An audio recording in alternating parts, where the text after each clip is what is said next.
know you could sell a $20 bill for 10 times its value? Or that a person you're physically attracted to may not be as smart and funny as you think? These things are called cognitive biases, and they rule your entire life without you even knowing it. Here are some of the most prominent ones, starting with number 7. Phenomenon of Max Bazerman. How hard could it be to take $20 from an MBA student? In fact, Professor Max Bazerman proves it's easy peasy. In 2010, he first conducted an experiment at his class where he organized a simple auction. He would give a $20 bill to the student who pays the most for it. The bidding started at $1. The only rules of the auction were that bids could only go up by $1, no less, no more, and that the second best bidder would pay the whole sum of their bid to the professor. So let's say the best bid was $18. Then the second best would be $17. The one who paid $18 would receive the auction bill and win $2, while the one who bid $17 would just pay the money and receive nothing. Simple, right?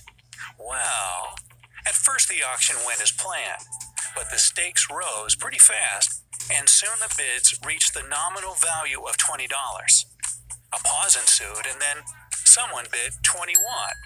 Students started laughing at that, but surprisingly, the bidding didn't stop. The auction, which turned basically to farce at this point, continued until the students finally had enough. The $20 bill was sold for $204. The overall sum the professor won totaled $387. As Bazerman explained after the end of the auction, it was the typical picture for any business person.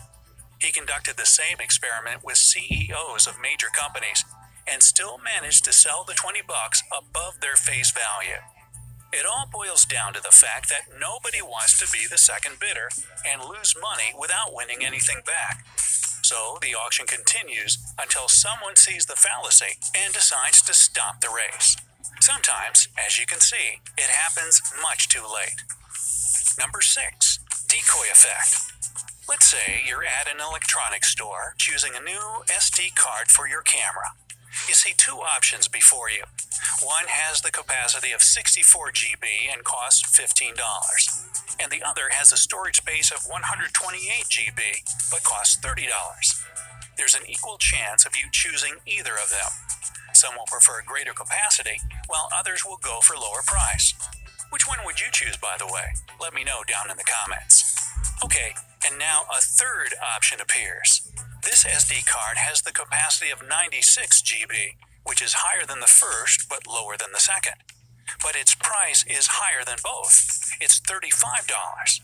This option is called a decoy, and its role is to make the pricier second SD card more favorable in the eyes of consumers. Indeed, when you look at all 3 options, you actually consider only the first 2, because the third one is worse than either of them. Still, you now look at the 128 GB card from another angle. It's cheaper than the 96 GB one and has more storage space, making it better in all respects. The 64 GB card, though, is only cheaper than the 96 GB one, but its capacity is lower. It's kind of obvious that you would choose the best one, right? Well, marketing specialists got you there. The only reason why there's this third option on the market is to create this decoy to make you buy a more expensive product. Insidious. Number 5, halo effect. Enough talk about money. Let's switch to other concerns. Ever thought how in movies and cartoons, good characters are often depicted as beautiful and attractive to the eye, while evil baddies usually have some repugnant features, like crooked teeth, warts, or something like that? This is how our perception of good and bad personality is shaped. You may not notice this, but when you see an attractive person, you tend to exaggerate their good traits of character, and that's the gist of the halo effect. But there's more to it than that. It's not only about the physical features, but the overall impression a person makes. If he or she is nice and charming, we often extend these qualities to everything there is to that person, and our mind draws them also as smart, funny, and witty. Now that I know this, I'll probably trust my judgment of people a bit less. Ah well. Number 4, framing effect. Imagine you're presented with the choice of two medical treatments for some disease. Let's not go into particulars here. The package insert for the first one says it has 80% effectiveness against the disease, while the second one is described as having 20% chance of failure. If you look closely at both of them, you'll easily see that they're absolutely similar, like the same even. But according to statistics, the vast majority of people would choose the first treatment over the second. This is what the framing effect is about. We tend to prefer an option that is described in a positive way. Even if the only other option is absolutely the same, people will likely disregard it because it's been given a negative description. Remember the 20% chance of failure? That's it. And the effect actually applies to anything. Politicians and marketing specialists alike use it a lot in their campaigns. So pay attention to the deeper sense, not the words that frame it.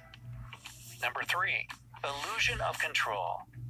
This cognitive bias is probably one that describes human nature at best. So tell me first, when is there a higher chance of getting into a road accident? When you're driving a car, or when someone else is at the wheel and you're just a passenger? Sound off in the comments. I'll tell you what the statisticians say about it in a minute. In the meantime, hear this. Professor Ellen Langer conducted several studies to research the perceived control over a situation. One of them involved a lottery. Her subjects were either given tickets at random or got to choose their own. None of them knew the winning combinations, so they couldn't possibly know which tickets would have a higher chance of payoff. Still, the participants were allowed to exchange their tickets to try and win more money. As a result, Professor Langer saw that people who chose their own tickets were more reluctant to part with them. Also, the tickets with familiar symbols were less often traded than ones bearing different unfamiliar signs. On top of that, even if the odds were better, subjects with tickets they had chosen themselves were less likely to trade them. This shows that, although the situation is completely random, people tend to think their choice somehow affects the results. We like to be in control of everything, don't we? Well, I promised to tell you the statistics for the car accident, so here it is. The vast majority of drivers think that the chances of them getting into one are much lower if they're driving than if they're riding as passengers. Such confidence that. Was it true for you too?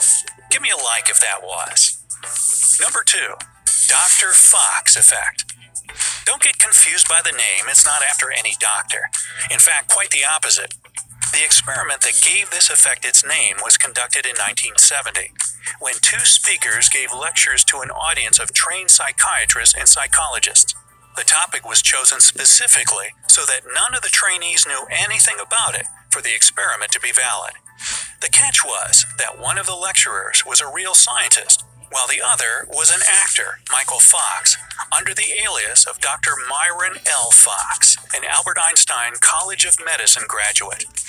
When both the actual scientist and the actor gave the lecture in a monotonous manner, the students gave better feedback to the real lecturer and performed better on the test. But when they were both asked to present the material in a more lively way, joking and engaging the audience, Dr. Fox was rated as highly as the actual professor. Moreover, the lecture was deliberately full of double talk, contradictory statements, and downright nonsense. But despite all that, the students spoke very highly of Dr. Fox's professionalism. And that's what's so disturbing about the whole effect. The positive attitude and liveliness of the actor completely fooled a whole audience of highly educated specialists. If you ever heard motivational speakers and got inspired by their ideas, well, chances are you've also experienced the Dr. Fox effect. Congrats! Number 1, spotlight effect. If you've ever felt self-conscious leaving your house in different socks, worrying that everyone would laugh and point fingers at you, you've become a victim of the spotlight effect. It's a psychological bias that basically makes you think too much of yourself. You're the center of your own world, that's for sure. No one lives your life for you, and that's why you notice every little detail in yourself. And you naturally tend to think that everyone else will also see that strange new mole on your forearm, or that your nails aren't properly manicured. But let's be honest, how often do you notice such tiny things in others? My guess is almost never. That's because everyone's too concerned with themselves to pay much attention to other people. But don't get all upset about this. It's a widely common effect. Just try not to think too much of your own importance in the life of complete strangers. So, which of these effects have you experienced on your own? Let me know down in the comments. If you learned something new today, then give this video a like and share it with a friend. But hey, don't go anywhere just yet. We have over 2,000 cool videos